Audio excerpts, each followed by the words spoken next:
This is Bomb Hoops Podcast.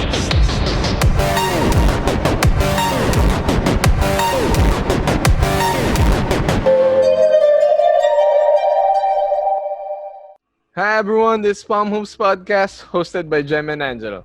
Make sure to like, comment, share, and subscribe. Also, make sure to click the notification bell to be updated on our latest releases. We're also on Spotify and just check the description below for the details. Alright, so today we will be discussing our thoughts in this year's NBA Finals matchup. So first of all, I'd like to congratulate both the LA Lakers and the Miami Heat. So let's get started. The Lakers and the Nuggets played the incredible series as well as Miami and Boston. Miami really played to their best abilities against Boston, although Boston seemed like they had an upper hand at some points in the series. They actually defended them really well and came up in the clutch. Same goes for the Lakers, especially in Game 5 and Game 6. LeBron stepped it up in the offense and in defense.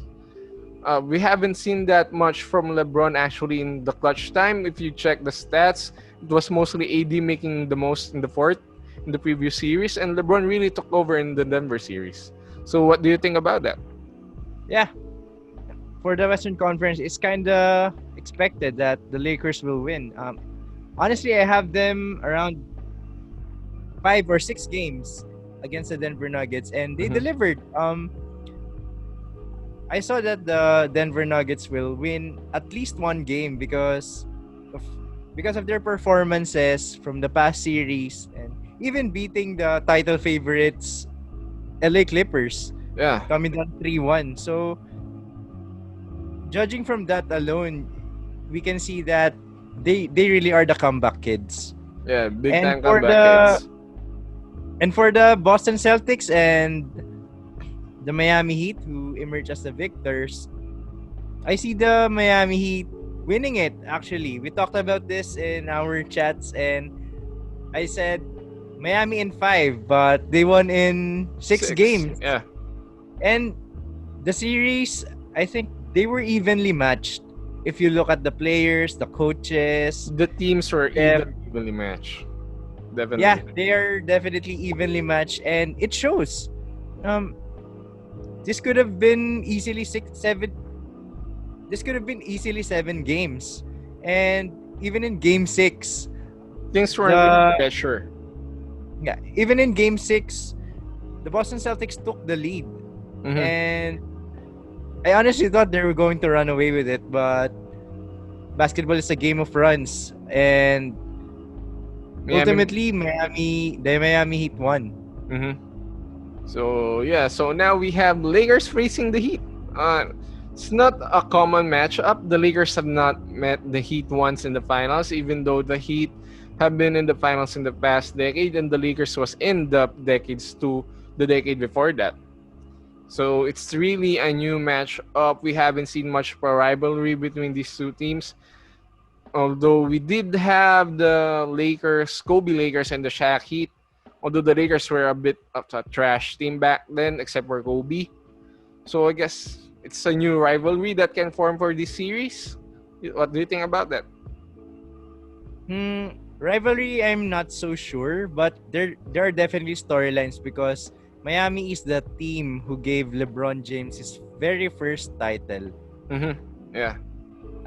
Judging from that alone, that has a lot of storylines, and if the Lakers win this championship, this will be another great chapter in LeBron James' legendary career. Okay, so let's discuss first our expectation of the stars, man. I'm going with the Lakers first. I'll go with Anthony Davis. I expect AD to average around 25 and 10 against Bam Adebayo and the Miami Heat. As we've seen from the Miami Heat, they can defend really well, and they've done well against big men like Giannis Antetokounmpo to some extent, and even Brook Lopez. So I see AD averaging something a bit less than he did against the past few teams that were a bit smaller or less physical with him. For LeBron, I can see him averaging a triple-double against Jimmy Butler and Andre Iguodala because LeBron already averaged a triple-double against Iggy with the Warriors, and the Warriors was the best defending team each and every year they faced each other. So I don't see LeBron not averaging at least a triple double against him. So what do you say about that, man? For the All-Star comparisons for this series, I expect LeBron to have more output since he has more minutes. Um, Not one final series did LeBron rest. I think he averaged around 40 plus minutes in every finals matchups he had. Mhm. And for Anthony Davis, I'm kind of predicting that he will have less production since he is matched up against one of the top defensive big men in the league in Bam Adebayo. So what do you think, bro? Oh yeah, as I've said in my initial comments about the Stars in LA, AD's not gonna have that big of scoring output because he's gonna face a really good defender in Bam Adebayo. Although I do expect LeBron to make up for those parts of his game, since LeBron really turns it up when it's the finals. We've seen LeBron average triple double time and time again in the finals. Once in 2015 and also in 2018, 2016, I think. Yeah, in 2016. So yeah, I think it's gonna be a great matchup for both teams. I expect Jimmy to actually have good averages against LeBron because historically he averaged around 18, 5, and 3 against LeBron. And since he's playing more of a facilitator role in Miami, I think he's gonna average at least 25 and 5. And they have a lot of spacing with Duncan Robinson and Goran Dragic and Tyler Hero. So expect a bit more points from Jimmy Butler. Yeah, I agree, bro. So for Jimmy Butler, perhaps I'm expecting something in the range of 20 to 23 points per game. Jimmy Butler is the leader of this team, and I think by talent alone, I think he's the best player. However, if you look at his playoff performances, he hasn't exploded that much. Perhaps a 20-point game right there, and perhaps he can score 30. However, he is not a consistent 28 to 30 points per game scorer. Mm-hmm. So what about Bam Adebayo? For Bam Adebayo, I'm predicting that his output will be decreased in this series because he is guarded by Anthony Davis, and I think Anthony Davis is the best defensive big man in the world right now. Yep, So definitely robbed of that D-boy. and Anthony Davis has a capability to shut down the offensive weapon of a team, and he matches up well with Bam Adebayo. He's bigger, he's longer, and I think he's more proven since he has been in the playoffs for more times. Yeah, and you can see that although Spoelstra was actually a great coach, and I think he's a better coach than Vogel, but Vogel has shown to be a great defensive coach, especially when they have great bigs. For example, as you mentioned in our conversations before, Hibbert looked like an all-star with Vogel. So AD just really improved on the defensive end, or maybe was able to utilize his skills in the defensive end and show it off in a team defense. Yeah. And I think for the X factors in this and I think the X factors in this series for the Miami Heat, let's start with Tyler Hero because I think he's the best scorer that the Miami Heat has right now. Yes, he's tricky, but I think he averaged around 20 plus points a game last series, and not to mention that 37-point explosion against the Boston Celtics. Mm-hmm. And I also think that Duncan Robinson is crucial if the Miami Heat wants a chance of beating the Lakers. He has to shoot. He has to make at least 3 to 4 3-pointers in this series per game, just to cancel out the power of the LA Lakers inside the paint. So what do you think about that, bro? So I think for the Lakers, they're gonna have their hands full with the Miami Heat in terms of the outside shooting, but they can defend really well outside shots, as we've seen with Portland and the Houston Rockets. They've been able to cancel out three-point shooters because they rarely go under screens, especially KCP, Danny Green, and Caruso. They always defend over and run over screens and defend the three-point line well. So Duncan and Tyler Hero will have a hard time getting over screens and shooting really well from outside since they rely heavily on the dribble handoff. And canceling the dribble handoff, I think, is one of the best things that the Lakers have done in the whole playoffs. And I think you can add Andre Iguodala among those X factors. Though I highly doubt that he will be a major factor since he's playing limited minutes in this playoffs, and I think his minutes will be higher in this NBA Finals because he has the experience, and number two, I think he is the best Defender. LeBron. Yeah, I think he is the best LeBron James defender in this team, other than perhaps Jimmy Butler. Mm-hmm. What do you think, bro? And yeah, I think the same with Iguodala. And Iguodala actually played a lot of minutes in the last series against Boston, especially in the last couple of games. I think he played around 29 or 30 minutes last game, and he actually shot really well. So if Iguodala gets hot as well, same as Jimmy, same as Tyler Hero and Duncan Robinson, Miami really has a chance against the Lakers, at least winning a bit, maybe 2 or 3 games against the Lakers. Anyway, let's move on with the X factors for the LA Lakers. First of all, I think their biggest X factor will be Danny Green.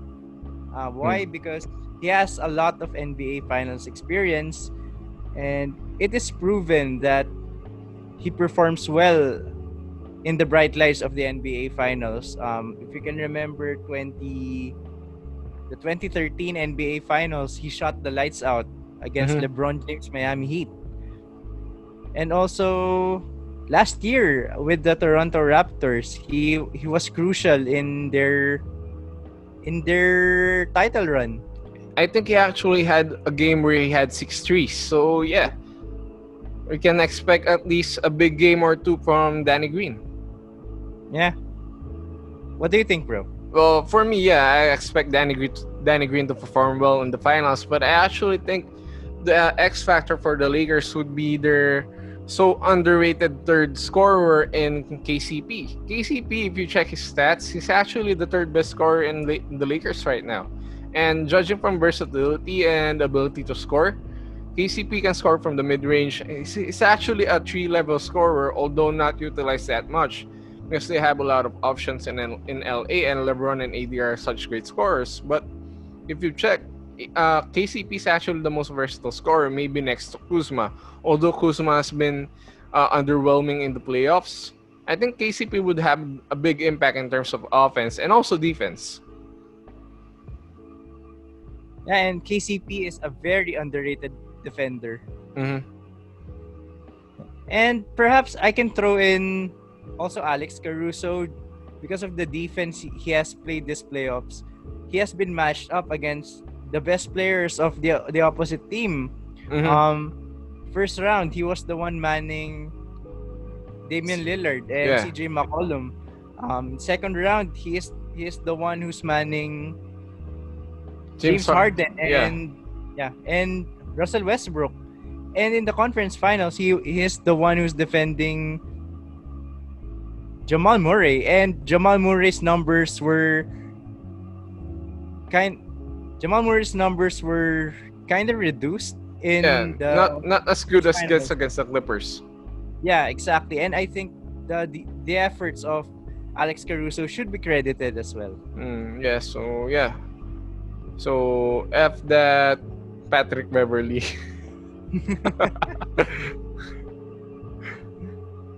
So yeah, I actually think Caruso will do a good job against Dragic and Tyler Hero. So we can expect a big defensive game from from Alex Caruso, and maybe we'll get to see a scoring explosion from him. So he's actually a decent shooter, and he's shown flashes as a cutter, as a slasher. So against a Miami Heat team that plays a lot of zone D, there's a lot of opportunities down the paint. So cutters like Caruso and maybe Kuzma, they'll have a lot of chances scoring against the Miami Heat.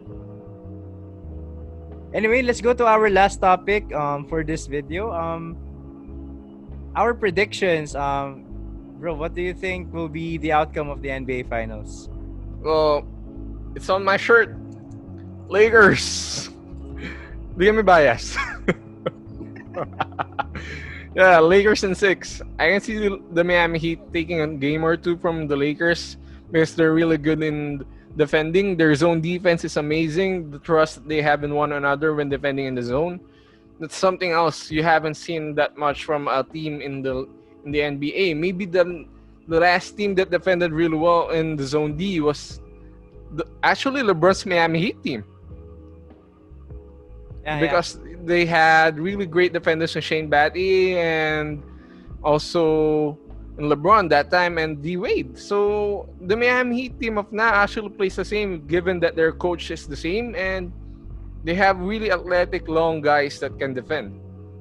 So I think they can take a game or two from the Lakers, but inevitably the Lakers will win this because they have so much in their star power in LeBron and AD. And AD has come up in the clutch in the playoffs, which was something that was mentioned before in the regular season that he couldn't do.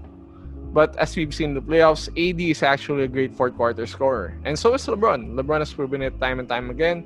9 times out of 10 the finals in the past decade.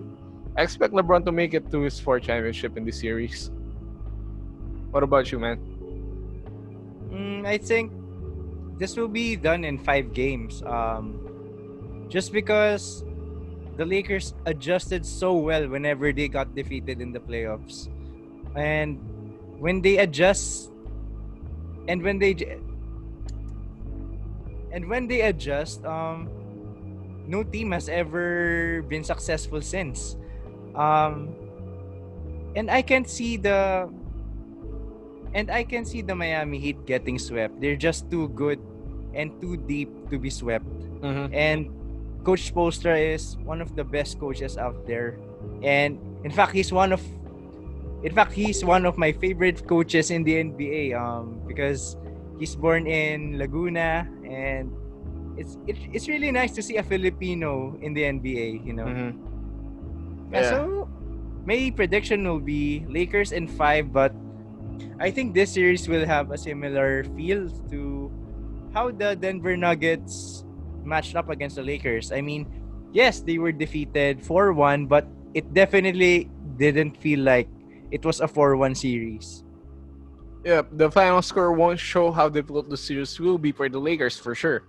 And given the Miami Heat style of play, I think the Lakers will be exhausted by the end of the series.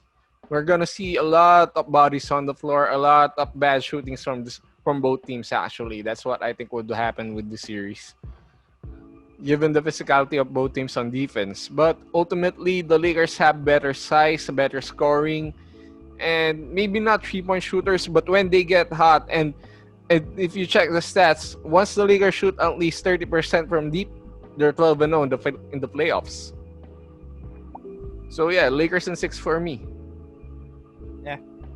Yeah, I can see them going to game 6, but not game 7. Definitely. Yeah, definitely not a 7-game series with this one. Denver had a higher chance of being a 7-game series than the Miami Heat series for me. But again, we never know. The playoffs is a crazy one. And like what is said in Filipino hoops, bilog ang bola. Yeah. You never know what's coming for you. And who knows, maybe this will be a revelation series for Tyler Hero, where he explodes in 25 to 30 points per game. Yeah, I mean, maybe that is possible. Yeah, maybe this is similar to Tayshaun Prince in 2004 when they came to the finals. He wasn't a big scorer, but he came out and played really well at such a young part of his career and defended Kobe really well. Kobe shot below 40% for that series. So maybe in terms of offense, that's what we are gonna see from Tyler Hero, or it's gonna be trash and crumble with the pressure in the finals. So we really don't know what's gonna happen yet. Yeah, I guess that's it for this video. Short and sweet. Yeah, really short but fun, and we really just want to give our thoughts on the upcoming finals. It's nice. It's a nice episode for this one. So guys, thank you for watching. This has been a short episode of Palm Hoops Podcast, hosted by me, Jem, and Angelo. Yep. Don't forget to like, comment, share, and subscribe. Ring the notification bell as well, so you're always updated with our newest videos and other releases. Don't forget to check us on Spotify as well. Just search Palm Hoops Podcast. Yeah. And yep, this Palm Hoops Podcast signing out.